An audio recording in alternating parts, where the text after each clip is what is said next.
Hey everyone, we are live and we are talking to you today about what is going on in Edmonton's real estate market. I'm going to talk to you about what is happening in terms of Edmonton, Shore Park, St. Albert, and Spruce Grove. So, we are going to start off with the active listings. So, currently there are 2,646 listings in Edmonton. So it's not a huge difference from last week. Last week we're just hovering over just under 2,600. So nothing of massive note there. In St. Albert, we jumped up a little bit as well at 179 active listings versus the 158 last week. And in Sherwood Park, 89, so like three more than last week. And in Spruce Grove, just two, went from 170 to 168 listings. Now, in terms of pending sales, this is interesting pattern to see. So of course we went up. Like I said earlier in our last videos, I do suspect deals to happen more and more in this next month or two before we start to see anything flatlining, maybe in May or June.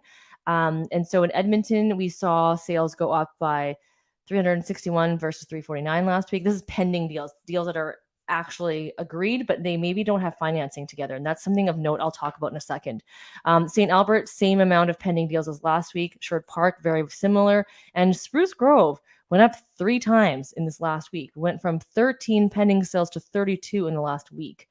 So now if you look at actually what has sold in the last 7 days, we have 122 in Edmonton. And let's double check my numbers here. Oh no, that's last week's numbers. We have 158 properties sell in this last week versus 122. If you have any questions, please feel free to comment and I'll put your questions up and I'll answer them. We've got 10 properties sold in St. Albert versus 11 last week, 17 in Sherwood Park versus the 10, so a little bit more. And in Spruce Grove, we had 9 sell versus last week at 12. Now, if you take a look at last year at this time, it is a bit different.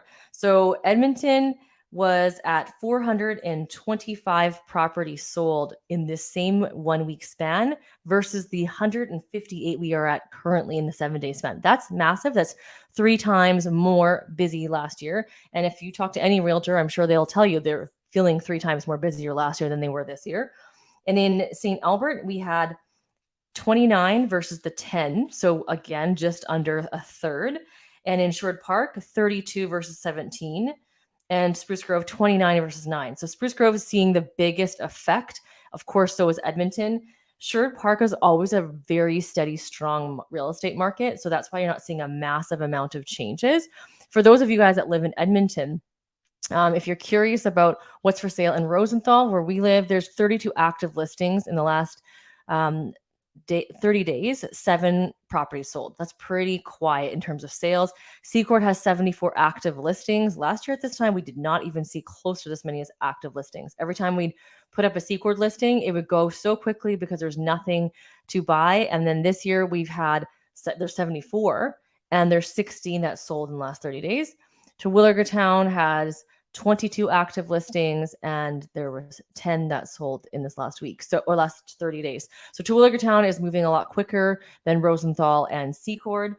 And if you're interested in what the news is saying, let me share with you this interesting story that I was reading about. This is Canadians remaining optimistic about the long-term financial gain. So in terms of looking at, what's going on, now, this is also, keep in mind, Toronto in mind, right? So Toronto is strong, but Edmonton's also following suit as well. Baby boomers are more optimistic about performance, is what they're saying.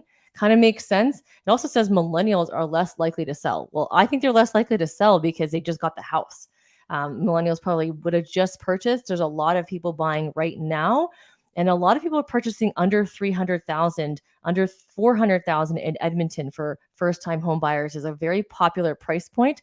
So if you're a seller looking to sell your starter home at the 400,000 price point, this is a very good opportunity for you to actually purchase your move-up market because things have changed there too. So if you have any questions, I haven't seen any comments live, but when I come back on here, make sure to pop on and ask some questions, and I'd be happy to answer any questions that you might have in regards to what the real estate market is doing. It is definitely a market for buyers, to buy their starter home or an investment property. Rentals are supposed to go up as well this year because people can't buy the four, 500, $600,000 hopes they were hoping to buy, and so they're either more adjusted or they're renting. And then people who are looking to sell over 500,000, the market is quite a bit quieter. Next week I'll talk about the luxury market. So thanks so much for watching.